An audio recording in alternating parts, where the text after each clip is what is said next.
అమ్మా ఏమిటా నువ్వు చెప్పేది? దేవుడా ఏమిట్రా ఈ దరిద్రం? సీఎం గారి కూతురు నీకు ప్రపోజ్ చేయటం ఏంట్రా? ఏ అబద్ధాలు చెప్పి పడేసావురా అమ్మాయిని? అబద్ధాలు చెప్పలేదు వర్జన, అన్ని నిజాలే చెప్పాను. పడిపోయింది. శాస్త్రి గారు మీరు అలా చేయకూడదండి. ఒరేయ్ నీకు దండం పెడతానురా, నీ ఫ్యూచర్ ప్లాన్ ఏంటో చెప్పరా. ఫ్యూచర్ ని ప్లాన్ చేయకూడదు శాస్త్రి గారు, ఎంజాయ్ చేయాలి. ఎంజాయా? దీని అబ్బా జీవితం బ్రహ్మచర్యమా నా బ్రహ్మచర్యమా? శాస్త్రాలని 50 ఏళ్లుగా బ్రహ్మచర్యంతో స్త్రీలను పక్కన పెట్టాను రా. నా గెరిట నేనే తిప్పుకున్నాను రా. ఇంకెందుకురా ఈ జీవితం? ఇంకెందుకురా ఈ దండ? శాస్త్రి గారు ఇంకెందుకురా ఈ పంచ? ఇంకెందుకు ఈ బట్టలు? ఈ రోజు నుంచి నా పేరు శాస్త్రిలో శా ఉండదు, ఓన్లీ స్త్రీ ఉంటది. స్త్రీ. నువ్వెక్కడ? శాస్త్రి గారు ఎవరాది? కళ్ళు దొబ్బే.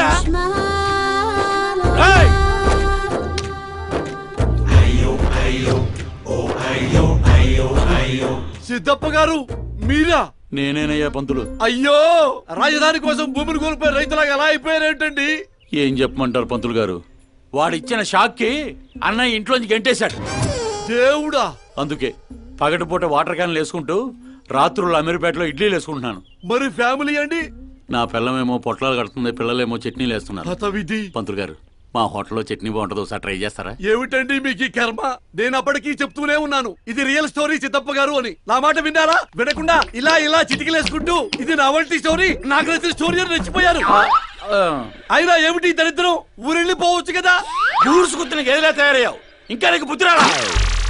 ఒకసారి హీరో అవుతామని ఊరు వదిలొచ్చాక ఏ ముఖం పెట్టుకుని వెళ్ళమంటావు, ఎలా వెళ్ళమంటావు? పంతులు గారు టాలీవుడ్ మనకి చాలా ఇచ్చింది, మనం కూడా ఎంతో కొంత తిరిగి ఇవ్వాలి కదా, లేకపోతే లావు అయిపోతాం. అంటే ఇండస్ట్రీని దత్తత తీసుకున్నట్టేనా? దత్తత తీసుకోవడం అంటే 2 కామెడీ సీన్లు 2 రేప్ సీన్లు చేసి వెళ్ళిపోతాను అనుకున్నావేమో. వాణ్ణి, నిన్ను, అన్నయ్యని, మొత్తం అందరినీ దత్తత తీసుకున్నాను. ఎవరిని వదిలిపెట్టను. మీ అందరికీ నేను హీరోగా చేసి బాహుబలి 3 చూపించే వెళ్తాను. ఉంటానయ్యా పంతులు.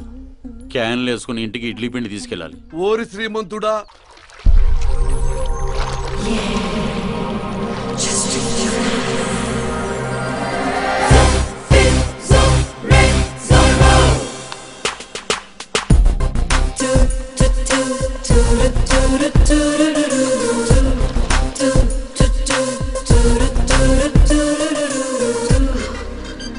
Hey Meera.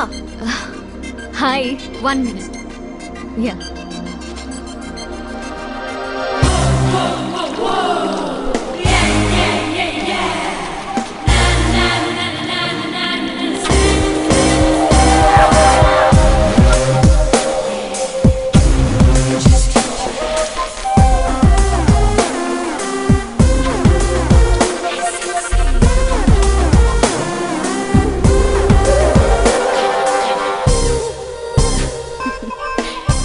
ఏంటి పూల దగ్గర కలుద్దామని పూలతో వచ్చావు?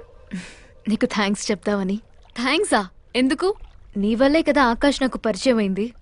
నా వల్లేంటి కొత్తగా? తను నీ ప్రేమ కోసం నీ చుట్టూ యూరప్ అంతా తిరిగితే. Crazy guy. యాక్చువల్లీ అలాంటిది ఏం లేదు. తను నీకు స్టోరీ చెప్పాడు. స్టోరీనా? అయినా ప్రేమలో పడేయడానికి స్టోరీలు చెప్తే తప్పు గాని తను బయటపడడానికి చెప్తే తప్పే ఉంది. అంటే తను చెప్పినవన్నీ అందమైన అబద్ధాలు. అలాంటి వాడిని నువ్వు ఓకే చేసావా? అలాంటి వాడు కాబట్టే ఓకే చేశాను. అవును, అతని గురించి తెలుసుకున్నాను. ఫేమస్ అవ్వడానికి రాయితో కొట్టడం, ప్రమోషన్ రాగానే మినిస్టర్ని రోడ్డు మీద వదిలేయడం, నీతో పెళ్ళ ఆపడానికి నన్ను వాడుకోవడం, సంథింగ్. అతని ప్రెసెన్స్ ఆఫ్ మైండ్ కి పడిపోయాను. శ్రద్ధ, చాలా మంది ఆడపిల్లలకి ఒక వయసు వచ్చాక ఎప్పుడో క్వశ్చన్ మైండ్లో తిరుగుతూ ఉంటుంది. అందమైన వాణ్ణి చేసుకోవాలా, డబ్బున్న వాణ్ణి చేసుకోవాలా, చదువుకున్న వాణ్ణి చేసుకోవాలా అని. కానీ ఆకాష్ని కలిశాక నాకు క్లారిటీ వచ్చింది. తెలివైన వాణ్ణి చేసుకోవాలని. ఎస్, నాకు క్లారిటీ వచ్చింది. మమ్మీ, ఆ కరణ్ వాళ్ళు మళ్ళీ టచ్ చేశారా? రోజుకి 2 సార్లు చేస్తున్నారు. ఓకే చెప్దామా?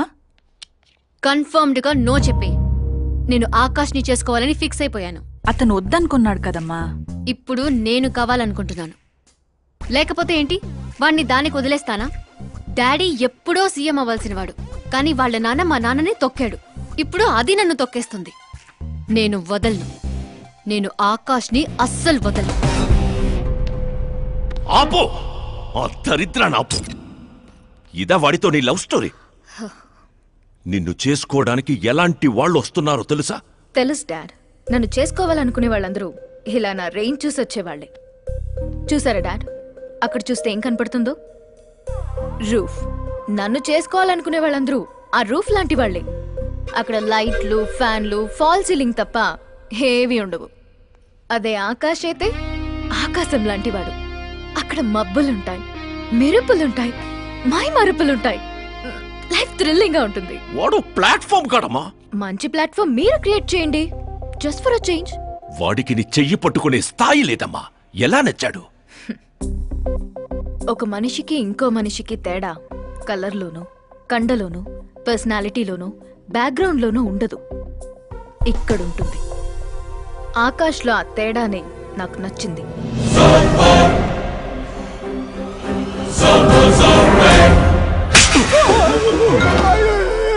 ఏంటి సార్ నన్ను కొడతారు?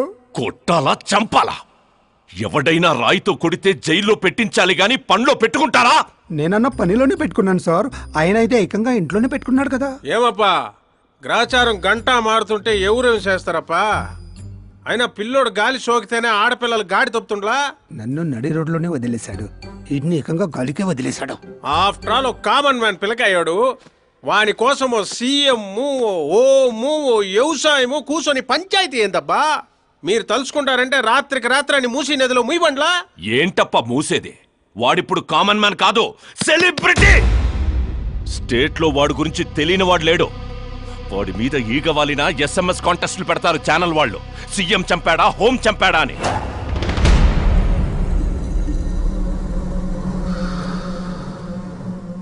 వాడిని తెలివిగా తప్పించాలి. సుబ్రహ్మణ్యం సార్, శాస్త్రికి ఫోన్ చేయి. Hi, I'm Arjun, still virgin. ఆ ఎక్స్ప్రెషన్ మారుద్దామని ఇక్కడికి వచ్చాను. I want young young chick. పద. నీ ఏజ్ ఎంత? ఇక్కడికొచ్చి రేట్ ఎంత అని అడగాలి, ఏజ్ ఎంత అని కాదు.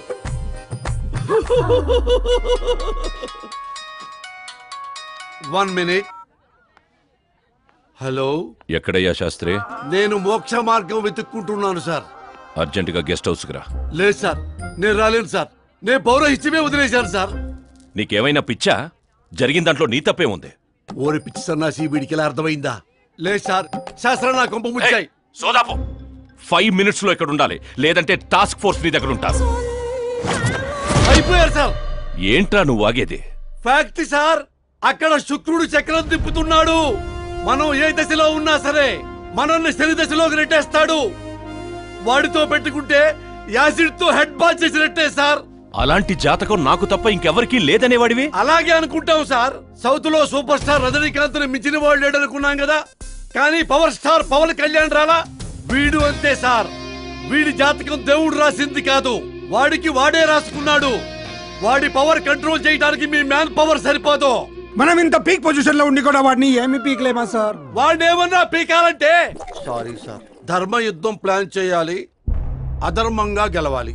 సుబ్రహ్మణ్యం సార్, వాడి బర్త్ నుంచి ఇప్పటి వరకు టోటల్ బయోడేటా 24 hours లో నా ముందుండాలి. సార్, ఇది అతని విలేజ్, ఇది ఇల్లు, ఇది ఫ్యామిలీ. కంప్యూటర్ సైన్స్లో మాస్టర్స్ చేశాడు. టీవీలో క్రికెట్ మ్యాచ్ ఉందని క్యాంపస్ ఇంటర్వ్యూనే వదిలేసుకున్న తెంగరోడు. పేపర్లో పేరు రావడం కోసం మినిస్టర్ గారినే కొట్టాడు. అదిగోండి సార్, అక్కడే నన్ను రాయితో కొట్టాడు. అక్కడి నుంచి అతని అసలు జర్నీ స్టార్ట్ అయింది. ఆ తర్వాతే అతను ఫేమస్ అవడం మొదలైంది. వాడి ఫ్యామిలీ మెంబర్స్ ఏం చేస్తుంటారు? ఇతను పెద్దన్నయ్య ప్రకాష్ నారాయణ, ఇతను రెండో అన్నయ్య వికాస్ నారాయణ. ఒకరు రాజమండ్రి రెవెన్యూ ఆఫీస్లోను, మరొకరు లెక్చరర్ గాను పనిచేస్తున్నారు. వీళ్ళు వదినులు, వాళ్ళ పిల్లలు. ఈవిడ తల్లి సరస్వతీదేవి, ఇతను తండ్రి జయనారాయణ.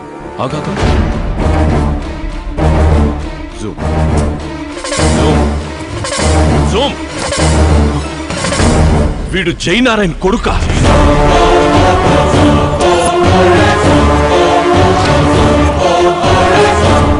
అవును సార్, మన ఆత్రేయపురం జయనారాయణ కొడుకండి. వీడు నా జీవితంలోకి వచ్చింది ప్రేమ కోసం కాదు, ప్రేమ కోసం కాదు, ప్రేమ కోసం కాదు.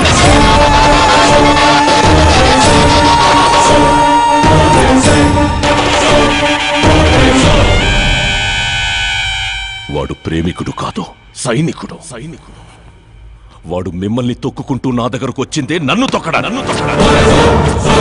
వాడి వేట నేను, గురి నేను, గోల్ నేను. ఒక కామన్ మ్యాన్ గా చెయ్యలేనిది ఓ సెలబ్రిటీ అయి చేద్దామని వచ్చాడు. చూపిస్తా. ప్లాన్ వాడు వేశాడు, దాన్ని నేను పూర్తి చేసి చూపిస్తా. సుబ్రహ్మణ్యం సార్, రేపు వాడిని పెళ్లి గురించి మాట్లాడాలని మన గెస్ట్ హౌస్కి పిలువు.